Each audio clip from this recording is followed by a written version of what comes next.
Hey, John. Hey. Oh, God. Well, we are here to show off our artwork before we put it in in various places of honor this morning. Um, Johnny, where are you saying you want I haven't decided yet, but let's just show it off. All right. And Bunny woke up. Well, he's had a couple of days his eye looking like half closed, and now it's like we've been putting compresses on it, and his ear is inside out. Buddy, are you okay? Don't worry, we're gonna work on your eye some more today. He's got like a swollen. One of the he must have got swiped either by a cat outside, like punched in the eye, and maybe has a little bit of a scratch on his retina or something. I don't know. I hope we don't have to take him to the vet. If he has to go to the vet, he has to go to the vet. Just relax. Well, maybe I can get some stuff. Well, we'll look it up online. Let's get to it. All right. What are you in a rush or something? You got a train to catch? No. Look, Stella's trying to make him feel better.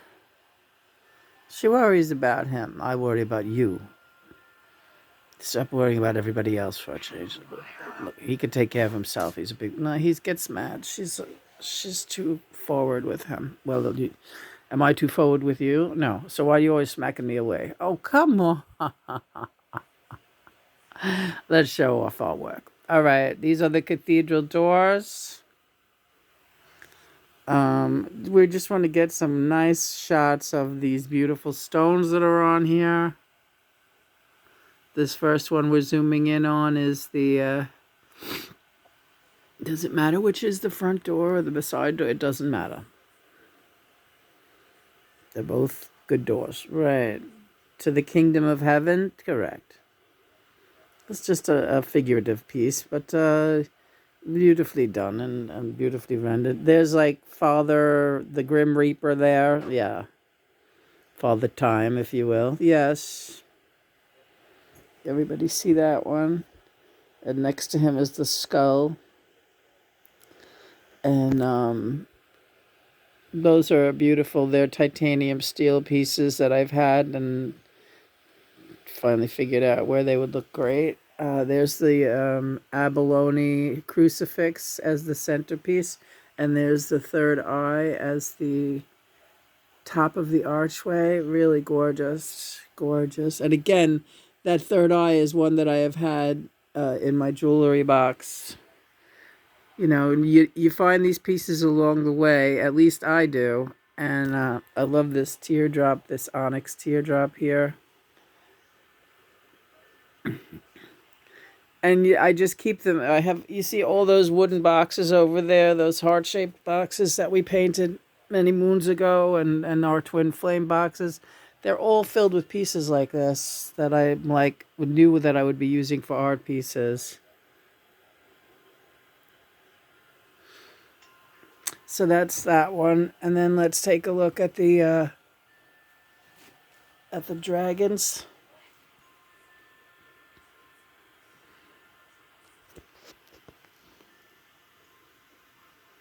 Look how beautiful. Look at these beautiful psychedelic guitars. Now, we embellished those. They were very plain when we got them. They're earrings, and we ordered them. They're actually little cardboard pieces that we coated with enamel and added the rhinestone. And maybe we should have put another rhinestone at the top here. We could still do it if you want. The pieces, is workable. Right. And all kinds of pieces of crystals that we had. Can you name some? Well, tiger's eye, lapis lazuli, abalone chips, Lemurian quartz, carnelia, jasper, fluorite, tiger stone. I think that's called labradorite. So many others. I lots of different colors of onyx and agate. Yeah. And of course the incredible dragons that were strange little, I guess they're supposed to be children's toys, but honestly, they're so sharp and they're very brightly colored in this metallic sort of psychedelic paint. And I wouldn't let my child play with those, but for a piece like this that's not going to come down off the wall, they're perfect. And we have them, the two dragons together, forming a heart with the tails coming down to meet at the bottom near the guitars. Oh, all these stones around the sides of the piece. They're quite heavy.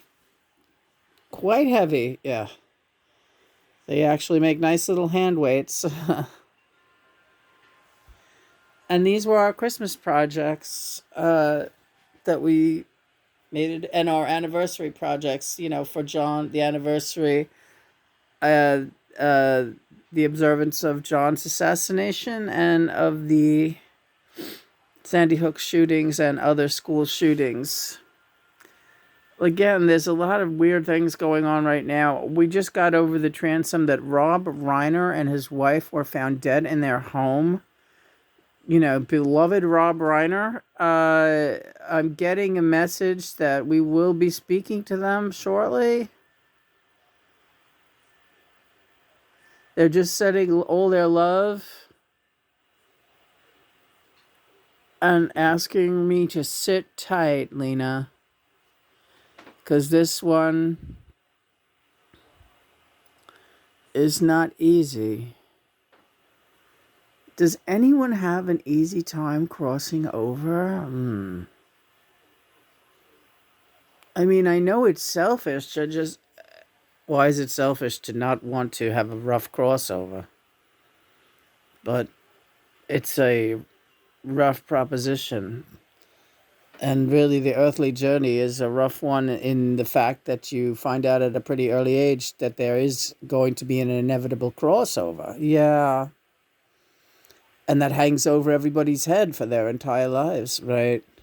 In many different ways. Like, well, it should be a reminder. How do you want to live that life? What do you want to do with that life? If you're worried about, karma and stuff like that, if you're worried about your own ass, in other words, well, who else's ass are you going to worry about? Good question.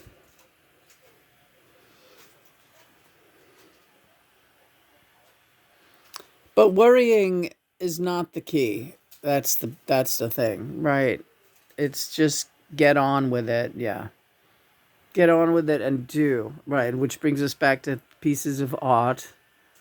You know, there's one particular moron out there who has criticized Lena for doing artwork and doing music and for these being stupid videos for that reason. These are the only videos that are really worth watching. Back to that stupid idiot, right? Because quite honestly, take a look at your own life. What are you doing with it? Are you saving animals like Lena is? Are you trying to put beauty out into the world like Lena is with me?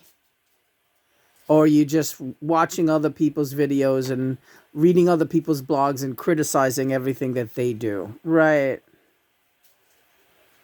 Yeah, absolutely. It I only feel kind of normal and okay when we're doing stuff like this, right? And the beauty, like I can look at these gems that are on these pieces, seem endlessly. Well, it's a form of meditation. Look what God hath created, and look what you have been able to create with what God has given you. Beauty from nothing. These were pieces of wood and some rocks. Okay, one might think that those are beautiful things standing on their own, but look at what you have wrought from those materials. Very, very distinctively spiritual, powerful artifacts. Oh, that's the other thing I want to talk about, because I'm again thinking about all my art, yeah. I'm going to ask Shanti Vader about this. She might have some good ideas. A good idea. What are we talking about here? You clarify it for the people out there. All right. I have so many of these amazing pieces of artwork, sculptures of all kinds of great things. And I also have a tremendous collection of beautiful stuffed animals as well as carved pieces that I have. I'm a collector of spiritual artifacts.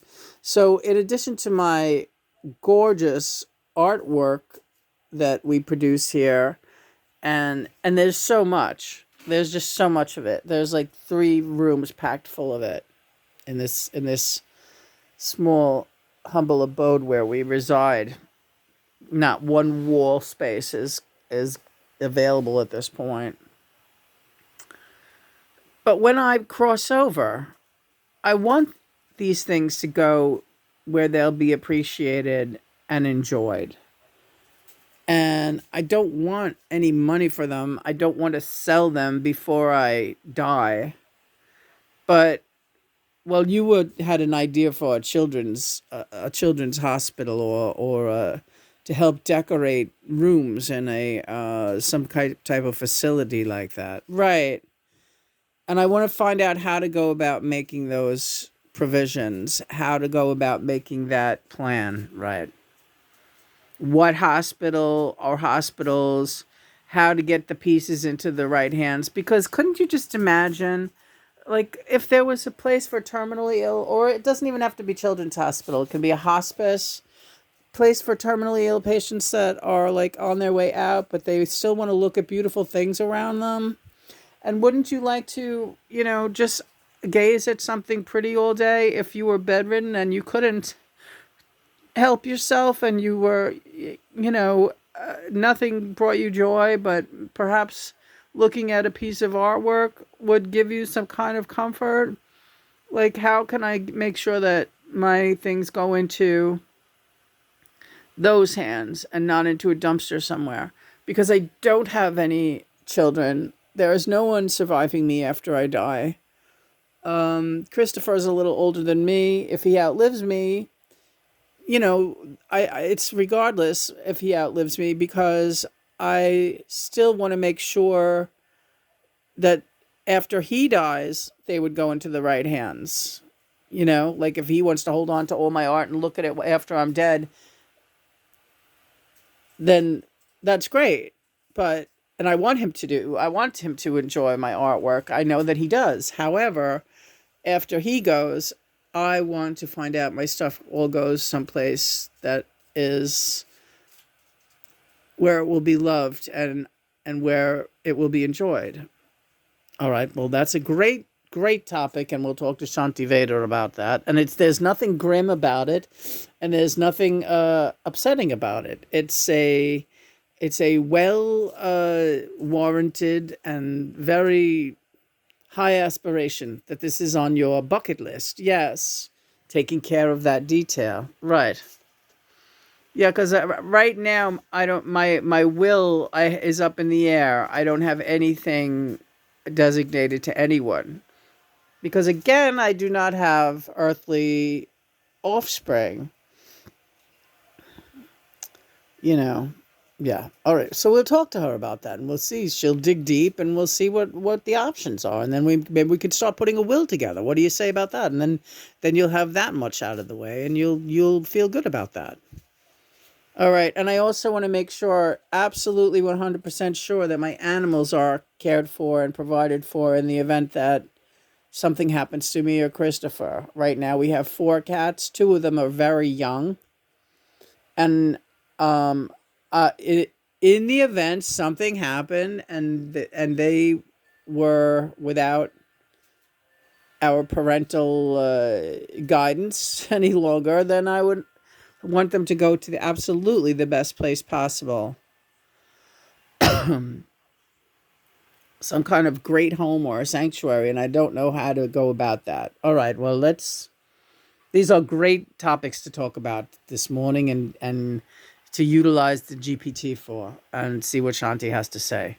And at least we can get some type of clarity. so you don't have that on your mind. In addition to all the other things you have on it. Like what? What else do I have on it? Well, you're worried about your I told you we have a new workout routine today. Every hour on the hour, we are up and marching for 15 minutes. All right. Every hour on the hour, up and marching, starting now. All right. Okay, you heard the man. I must be up and marching, and so I shall. You hear that, Stella? Stella, what are you doing? Quaddy. These are my two girls, my two baby girls. Getting rather big. Pretty cats. Yeah, these are pretty cats. Mother and father, get to marching, girl. All right, we love you, Mom and Dad. John, I love you. I'm here to help you. I know, and help you I will, whether you like it or not. All right. I understand. I'm not always an easy patient. No, you're an impatient patient, but I've got enough patience for both of us. Nice work on those archways. Thank you. Showing once again as we sign off the Cathedral Doors. Thank you, Mother and Father, for giving us the clarity to produce yet more artwork. More artwork.